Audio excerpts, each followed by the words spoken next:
खट्टर इस वक्त कुछ कह रहे हैं। आह्वान किया हुआ है, हम उसको उचित नहीं मानते हैं और उसको उचित न मानते हुए लॉ एंड ऑर्डर की स्थिति बनी रहे, इसके लिए पुलिस के द्वारा कुछ सख्त कदम उठाए जाने की योजना बनाई गई है कि वो सख्त कदम उठाए जाएंगे।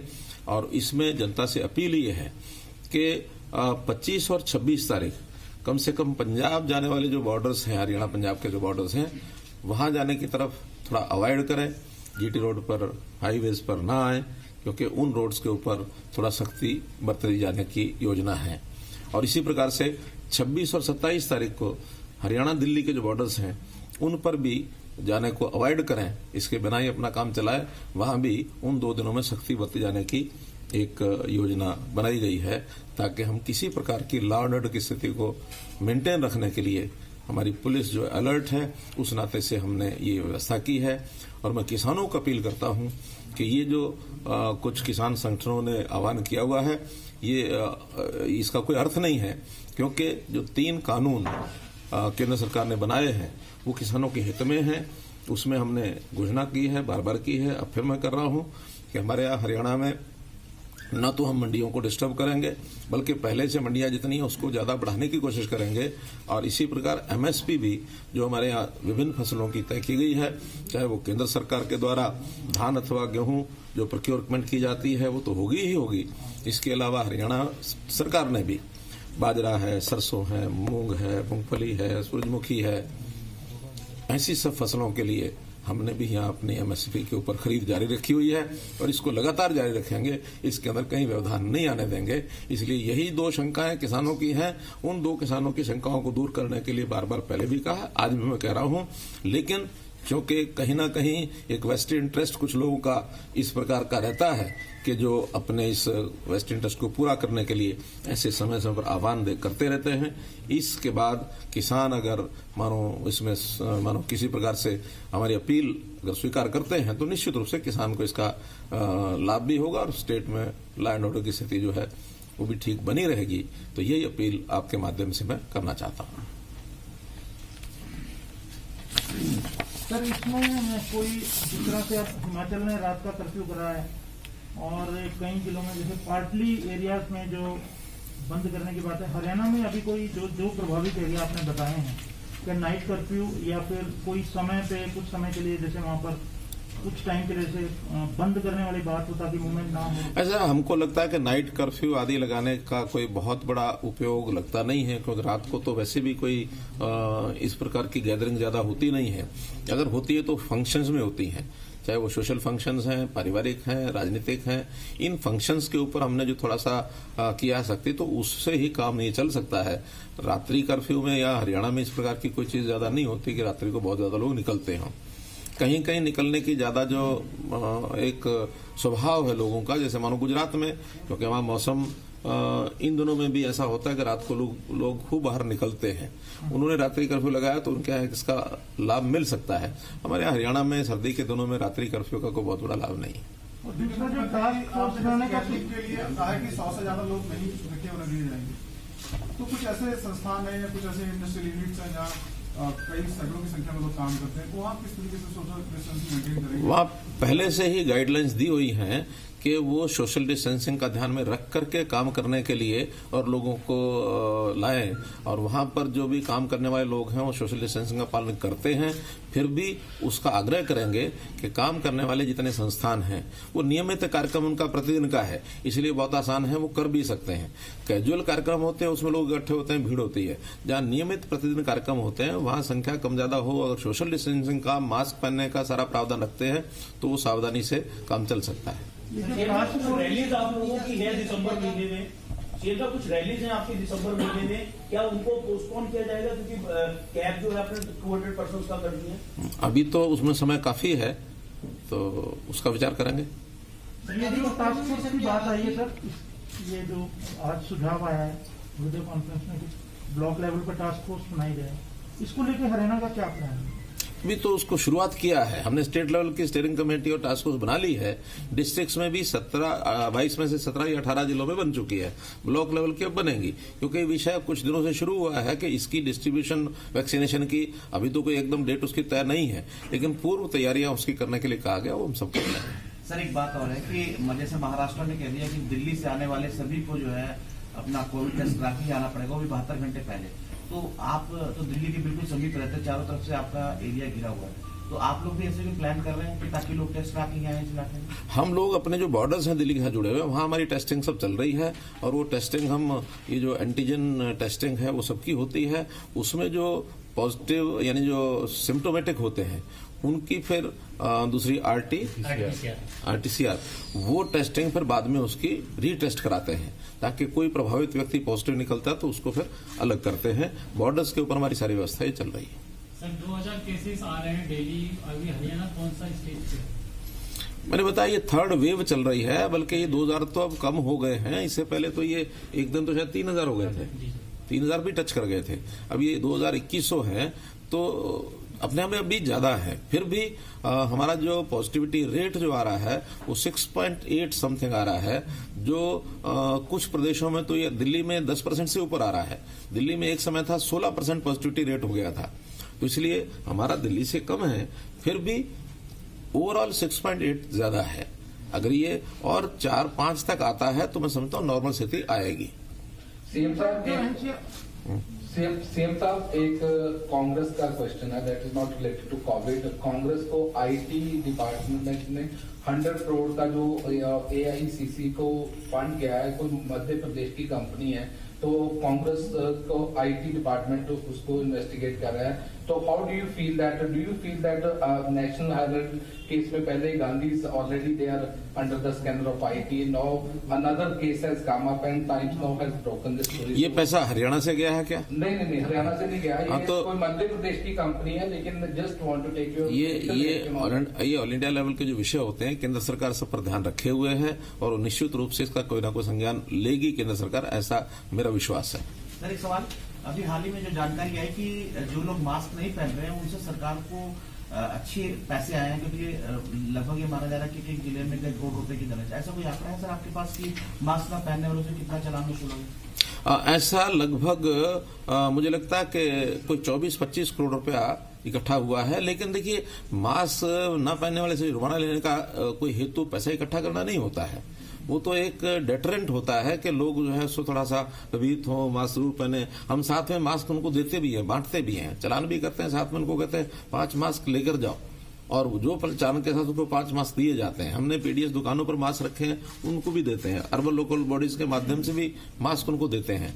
मास्क लेने के बाद भी लोग पहनते नहीं हैं, इसलिए स्वभाव बने मास्क पहनने का, उसी लिए है। कोई इसका हेतु कोई चुनाव यानी कोई पैसा इकट्ठा करके कहीं लेने का ऐसा अर्थ नहीं है उसका। ये जो एनसीआर इलाकों में पार्षद है पानीपत के, उस मामले में एफआईआर हुई है एसपी के खिलाफ, इसको लेकर कॉन्ट्राडिक्टरी स्टेटमेंट डिप्टी सीएम की तरफ से भी है, कैसे देखते हैं सर आप इस कार्रवाई को? देखिए, पुलिस को मौके के हालात देख करके और जो कंप्लेनेंट की जो एप्लीकेशन होती है उसके हिसाब से करना पड़ता है। क्या ठीक है क्या गलत है ये सब इन्वेस्टिगेशन के बाद ही आता है।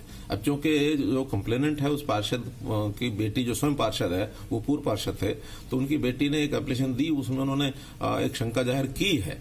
तो जब शंका जाहिर की है तो एक नियम होता है, हमने कहा कि भी जो कोई एफआईआर लिखाना चाहता है तो फर्स्ट राउंड में एफआईआर का मतलब होता है क्या, फर्स्ट इन्फॉर्मेशन रिपोर्ट।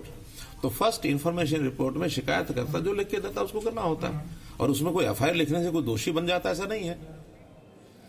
तो सभी सीएम से बात की है, हरियाणा के सीएम से भी बात की है मनोहर लाल प्रेस कॉन्फ्रेंस करते हुए कि देखिए नाइट कर्फ्यू का कोई बहुत ज़्यादा बेनिफिट है नहीं, यहाँ पर हरियाणा में जितनी हो सके उतनी कोताही बरतने की गुंजाइश है और उतनी ज़्यादा यहाँ पर सख्ती की जा रही है, यहाँ पर पूरा एहतियात बरता जा रहा है और कोरोना को लेकर के तमाम जितने डिपार्टमेंट्स हैं वो बिल्कुल एहतियातन काम कर ररे हैं। इससे पहले जब सीएम से मुलाकात की थी, यानी कि वीडियो कॉन्फ्रेंसिंग के जरिए जब ये बात हुई थी प्रधानमंत्री की, क्या कहना था प्रधानमंत्री का, ये सुनते हैं।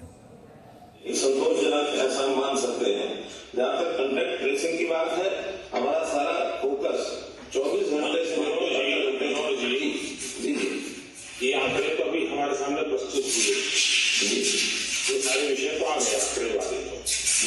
अब आपकी दृष्टि से क्या हो रहा है, जो प्रयास उसको रोकने के लिए हम क्या करेंगे, क्या आपने योजना बनाई है, किस प्रकार से हो रहा है? ठीक है। और रविंद्र, इसमें हमने एक और चीज़ देखी, अभी मैं दिखा रहा था कि वो बाइट अभी हम 9 तस्वीरें दिखा रहे हैं कि कब कब उन्होंने बैठक की। अभी हम जो तस्वीर देख रहे थे, जो वेब कॉन्फ्रेंसिंग के जरिए प्रधानमंत्री ने तमाम सीएम से बात की, मनोहर लाल बात कर रहे थे कि देखिए हमारे यहाँ पर स्थिति काबू में तो है पर पूरे तरीके से नहीं है, कुछ लोगों के लिए चीज़ें बनाई गई है। प्रधानमंत्री ने सीधे तौर पर उनसे कहा कि आपने क्या कार्य योजना बनाई है वो शेयर करें।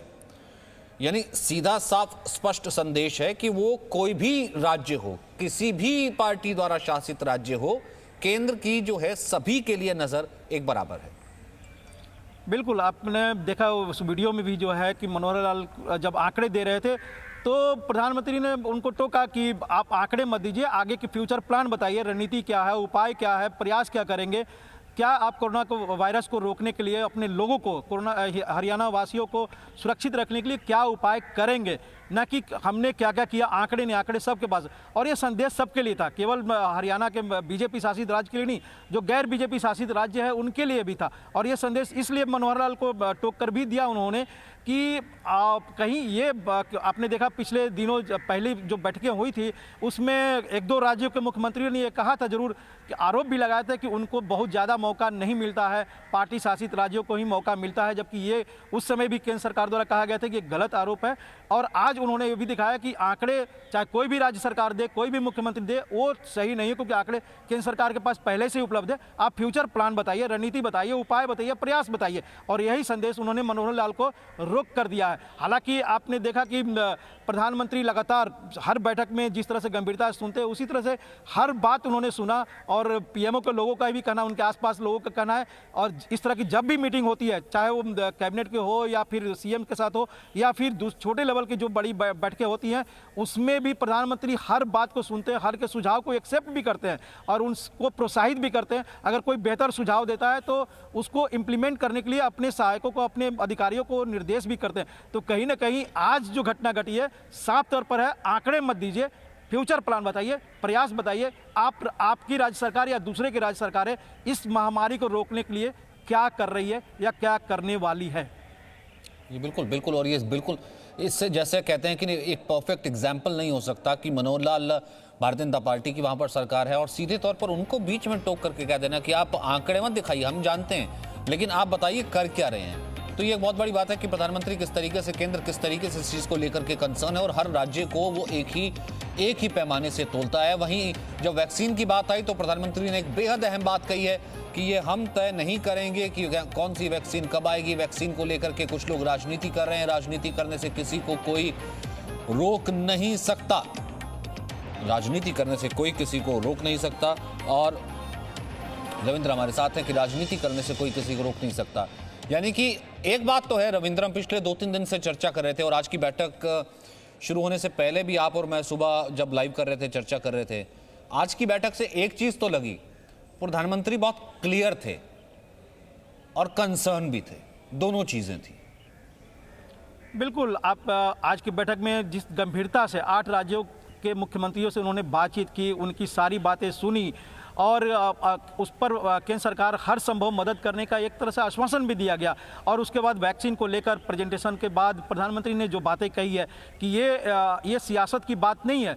आप देखिए कि प्रधानमंत्री संकेतों में क्या क्या कहा। आप देखिए कि कुछ लोग ऐसे हैं जो राष्ट्रीय सुरक्षा के साथ खिलवाड़ करते हैं और चीन की वकालत करते हैं, पाकिस्तान की वकालत करते हैं, सुरक्षा के साथ भी खिलवाड़ करते हैं, वो महामारी के साथ भी कहीं ना कहीं सियासत कर रहे हैं। ये पूरा संदेश अगर लार्जर पर्सपेक्ट में देखें तो यही प्रधानमंत्री का संदेश था कि महामारी ये कोई सियासत की बात नहीं है, ये राहत देने की बात है। सियासत तो दूसरे मुद्दों पर कर सकते हैं और वैक्सीन आएगा ये हमारे हाथ में नहीं, केंद्र सरकार अपनी तरफ से पूरी कोशिश कर रही है, लेकिन वैज्ञानिक बनाएंगे वैक्सीन को और वो कहीं ना कहीं अलग अलग चरणों में है। वो जब प्रोडक्शन होगा उसके बाद हमारी जिम्मेवारी बनती है कि हम हर लोग तक पहुंचाएं। उसके लिए आपको भी पता है सचिन कि उसके लिए पहले ही प्रधानमंत्री ने 4 पॉइंट एजेंडा तय कर दिया है। सारे अधिकारियों को और राज्य सरकारों तक भी वो एजेंडा पहुंच चुका है कि कैसे वैक्सीन आएगा तो किनको देना है, कहाँ कहाँ पहुँचना है, उसके लिए क्या क्या इंफ्रास्ट्रक्चर डेवलप करना है। तो कहीं ना कहीं प्रधानमंत्री अपनी तरफ से पूरी तरह से क्लियर है, फोकस्ड है।